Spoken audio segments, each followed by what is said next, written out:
Welcome to the Loving Truth Podcast, where it's all about finding clarity, confidence, and peace in the face of marriage challenges. And now your host, relationship expert, and certified master life coach, Sharon Pope. Hello, loves. This is Sharon Pope, and this is The Loving Truth. Ladies, today we are going to talk about men. Yeah, we're going to talk about men.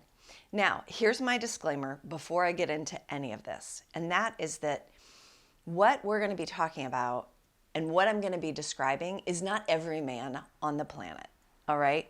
This is a broad generalization based upon what I've seen from women who are struggling in their marriages and the repetitive stories that I hear about what is causing that disconnection in their relationship as it relates to their husbands, right? It's not the total source of disconnection, but when I start asking them about their husbands, they give me a sense of this. So this is not every man on the planet.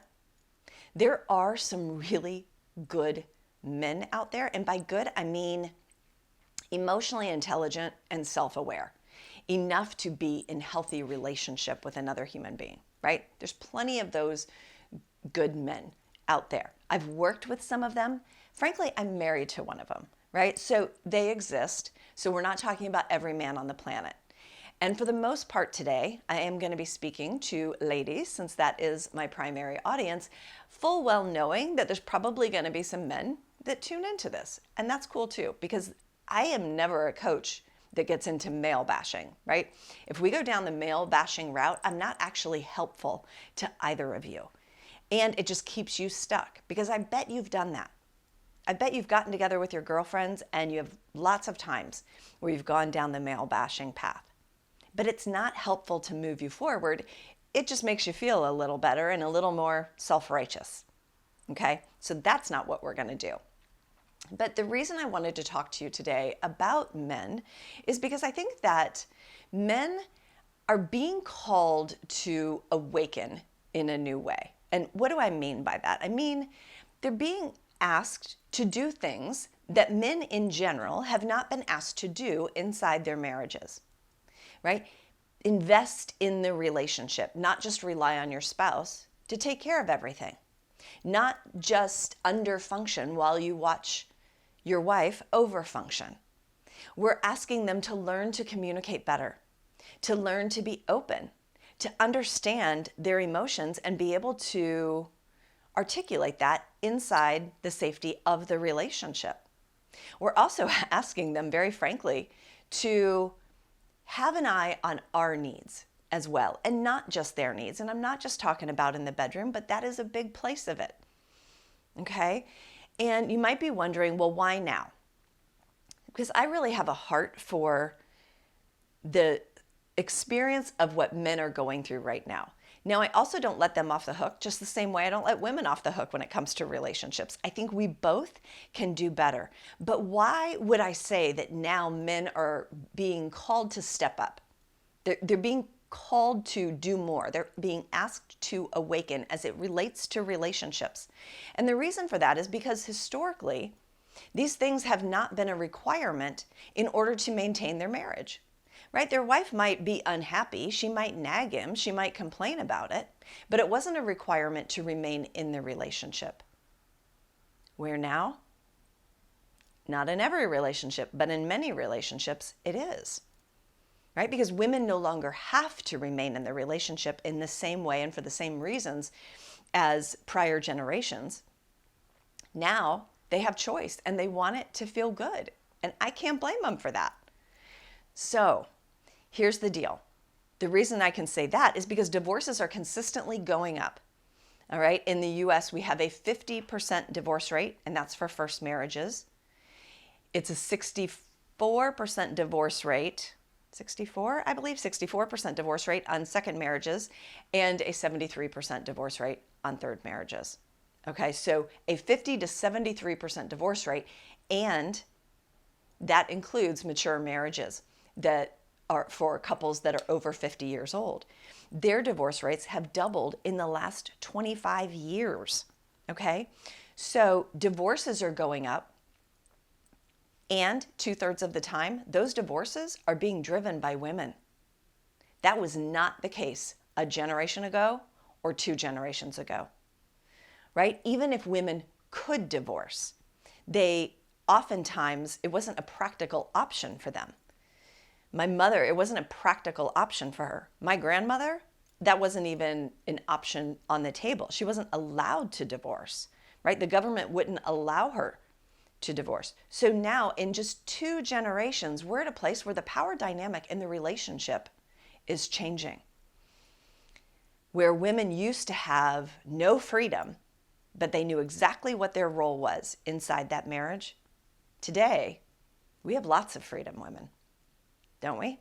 Right? We can stay or we can go. We have lots of freedom. We don't have a lot of role clarity inside the relationship. And the expectations that we have for our spouses today as women is very, very different than the expectations that our mothers had in their generation or our grandmothers had in their generation. Now, the other thing that I want to note is that affairs have also gone up. Now, while men have been having affairs since the beginning of time, really, since affairs was actually a thing. And it's been pretty consistent over the last several decades, where 50 to 60% of men have had affairs who are in a relationship. Now, I think that number is understated because this is just people who will, number one, admit to it on a survey, and admit to what they did was in fact an affair. And we don't have a common definition of what an affair is. Like, is sending a naked picture of yourself to someone else, is that considered an affair or cheating? Right? So we don't have a common definition. So that's why I say I think that number is understated, but let's just go with it, right? So 50 to 60% of men inside of marriages will have affairs. Ladies, we're not far behind. Right? We are now at 40 to 50% of the time women are having affairs as well. Again, an enormous shift compared to generations before. Our mothers and our grandmothers, most of them were not having affairs or even multiple affairs. And this is what I mean, where the dynamic inside of a marriage has completely changed in the last generation, call it the last 40 years, right? And this is why I can say I have a heart for the male experience here, because think about it. Who taught our men what it looks like to be a man? What it looks like to be a husband and what it looks like to be a father? Who taught them? The primary male in their experience growing up, which oftentimes is their dad, but maybe it's not their dad. Maybe it's a grandfather or something like that. But that's who taught them what it looks like to be a man and what's expected of you, and what it looks like to be a husband and what's expected of you. Except if you think about what was expected of men inside of a relationship just 1 generation ago, it looks pretty different, doesn't it? I make a joke about this, that my father, when I was born, my father was across the street getting a sandwich. And he never got up in the middle of the night and changed a diaper. I don't think he ever changed my diaper. So it's just very, very different today. We want men to be an equal partner with us in terms of taking care of the responsibilities that the two of us decided to create together, right? There's still a little bit of this residue of where it's like the kids are still women's work, the home is still women's work, the family functions and the social calendar and all that is still women's work. But it doesn't have to be that way. But it does require us to have some open, honest conversations. But this is why I can say, who taught them how to be a man and how to be a husband and how to be a father? That example is no longer really relevant in today's day and age and what is expected of men today. And there was no training for them. There was no one that pulled them aside and said, hey, the rules have changed. And now, in order for you to maintain a healthy, loving, connected relationship that lasts until death, you're going to have to step up in a new way. And your marriage is going to look very different than mine, son. No one has pulled them aside and said that. And so what's happening is that they're on the receiving end, 2/3 of the time, of their wife coming to them and saying, I think we're all done here. And so that is why I can say that they're being called higher and they're being called to awaken. And if they don't, many marriages are ending, right? So this is a really important time for men. Now, the other thing that I want to talk about is, look, everyone wants to be understood, but very few people actually want to take the time to understand someone else's experience. Now, as women, I would say because we're more compassionate and empathetic, that comes naturally for us. We might be a little bit more willing, or we might try to do that. But when it comes to men, I mean, I think we can agree that we're not overly anxious to try to understand the male experience. What we want is to change the male experience. We don't really want to understand it. I always say, like, everyone wants to be heard, no one wants to listen. Everyone wants to be loved unconditionally, but we come to our relationships with a boatload of conditions, right? And it's the same way here. Everyone wants to be deeply understood and accepted as they are, but no one really wants to take the time and effort to understand the opposite sex and accept them as they are, right? We are not good at that. And I think if we can open our minds to, look, if we are going to be in relationship with the opposite sex, right? If you're heterosexual and you want to be in relationship with the opposite sex, then one of the best paths forward to healthy relationship is understanding one another better. And I'm not just suggesting that women need to understand men. I think men also need to understand women better. And so this is a huge part of some of the stuff that I teach inside my membership program. It's a really big part because it really opened things up for me once I could really understand the male experience. It changed the nature of my relationship with my husband, and for sure it has changed the nature of the relationship for a lot of my clients in a healthy and beneficial way. Now, the other thing that I want to just touch on here is the ways in which women will overfunction inside of a relationship, right? Because we have a lot of ideas around what we want it to look like and how we want things to be. And because of that residue, right, that idea of what is, quote, women's work, or just, when it comes to, let's take the kids, for example, parenting. There's usually one person that is the front row parent. Now, it's not always the women, but I think we can agree that more often than not, that front row parent is the woman. And I'll give you an example here of what I mean by overfunctioning. If you have ever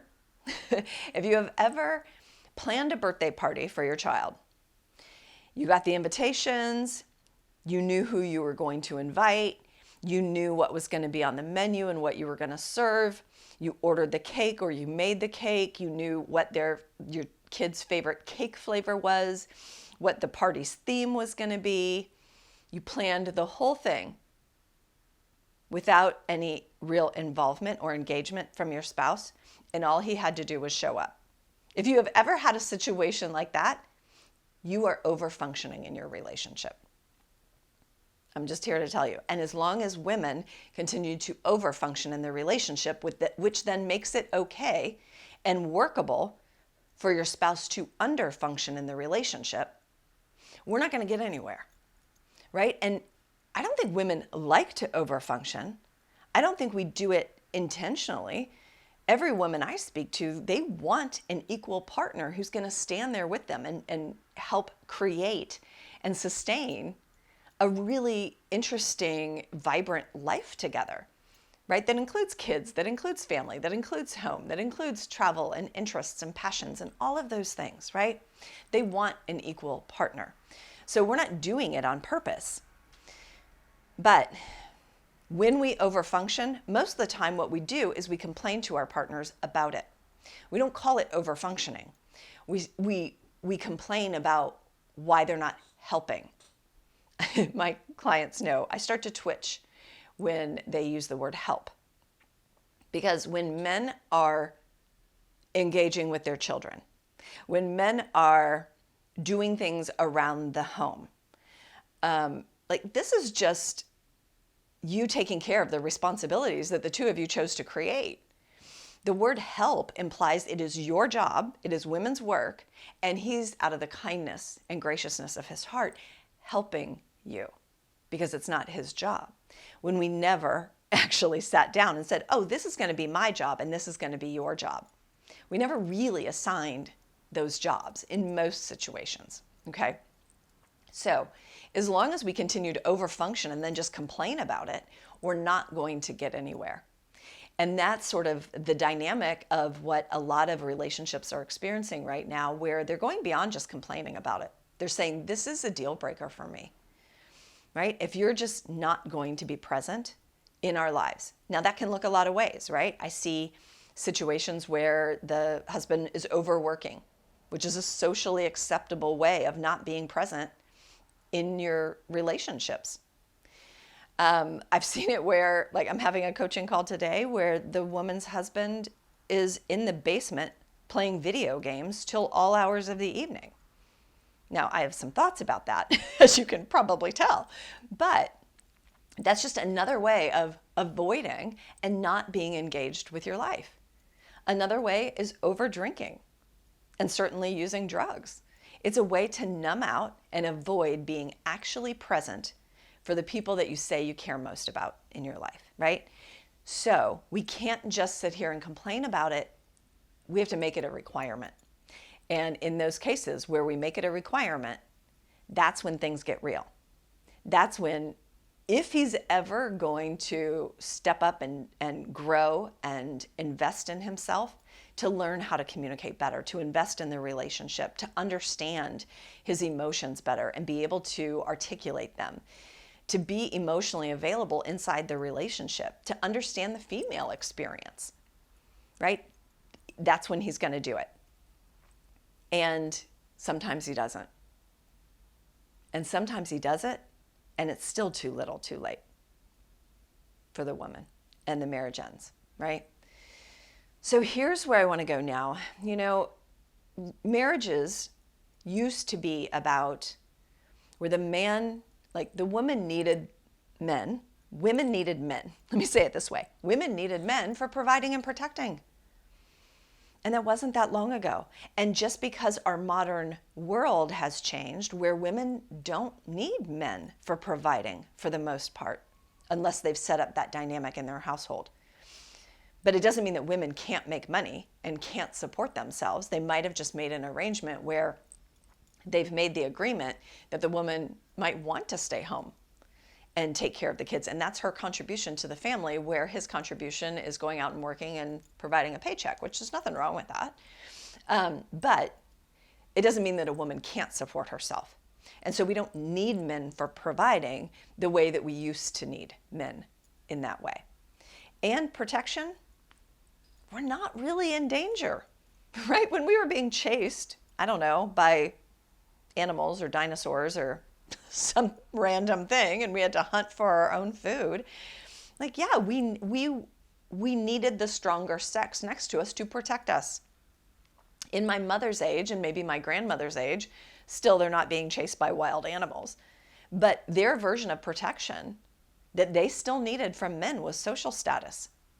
They needed the acceptability of, I'm married and I have children and I have a family. And that's what was socially acceptable for women. And so now that's not necessarily the case.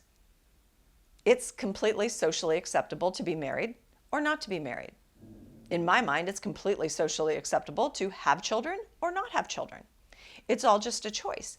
So times have completely changed. Except as long as you are heterosexual, then maybe we don't need men for the same reasons that we used to, but we certainly want them in our lives. And here's what that's going to mean. It means that, yes, one element of this is I need to find, that's where most people go. It could be a whole nother podcast, but I need to find and or attract a man who has done some personal growth work, right? Because this wasn't taught in school, and it probably was not taught to him by his father. So he's done some degree of personal growth so that he can be more self-aware and he can be more emotionally mature and intelligent in order to really be in healthy relationship. Now, those men exist. They really do. There's a lot more men that are seeking resources to be able to help them grow in this way so that they can have healthy relationships. So that exists, but it's not all about finding the man, right? I just need to find the guy who will check the boxes so I don't have to work so hard. So ladies, this is where it gets, I'm gonna challenge you a little bit. And that's that I think we need to understand men better and understand the male experience better and all the many, many, many ways in which they are very different from us. I think we have to stop trying to get them to be like us. As Alison Armstrong says, they are not your hairy girlfriend, right? Sometimes what we're reaching for is we're trying to get our men to be like our girlfriends, right? To anticipate what we need, to communicate in the same way that we do, to understand our emotions at the same level that we understand our emotions. And that is not something that men actively do, nor, and I'm going to get into this next week in the podcast, nor is it something that physiologically they're able to necessarily do to the same degree that women can do. So we've got to get better at seeking to understand their experience and really be able to appreciate the uniqueness of what makes men amazing and fascinating and sometimes super challenging for us. All right, so this is what I really wanted to talk to you about because I guess I wanted to open your mind up to learning about the male experience. Because if we are going to be in relationship with one another, we've got to understand one another better. Because this idea that the way we see it, the way we experience the world, the way in which we're in relationship is the right way, and he just needs to get on board, how's that working? If it worked, I promise I would tell you to do it. Just convince him, nag him enough, threaten him enough to become like a woman. Then you'll be happy. No, you won't. No, you won't. Because there are many parts of the male experience that women really do enjoy. Quick example, we want men's masculinity. As much as we like to be in charge, ladies, we want men's masculinity. When we say we want an equal partner and we want someone with an opinion and we want someone who's going to stand there with us and have the difficult conversations and not run away, we want that masculinity. But we have to appreciate that part about them. You don't get the good stuff, the good parts about men, without getting some of the things that are different than us and therefore challenging, right? So open your mind to the idea of we are very, very different. We are never going to be the same. You're not going to become like a man, and your man is not going to become like a woman. And in many, many ways, that's a really beautiful thing. All right, I hope that was helpful for you. I will see you next week in the podcast where we are going to talk about some of those very real differences between men and women. Until then, take really good care. If you're listening to this podcast because you're struggling to decide whether to stay or go in your marriage, and you're serious about finding that answer, it's time to book a Truth and Clarity session with a member of my team. On the call, we'll discuss where you are in your marriage and explore if there's a fit for you and I to work together so you can make and execute the right decision for you and your marriage. Go to clarityformymarriage.com to fill out an application now. That's clarityformymarriage.com.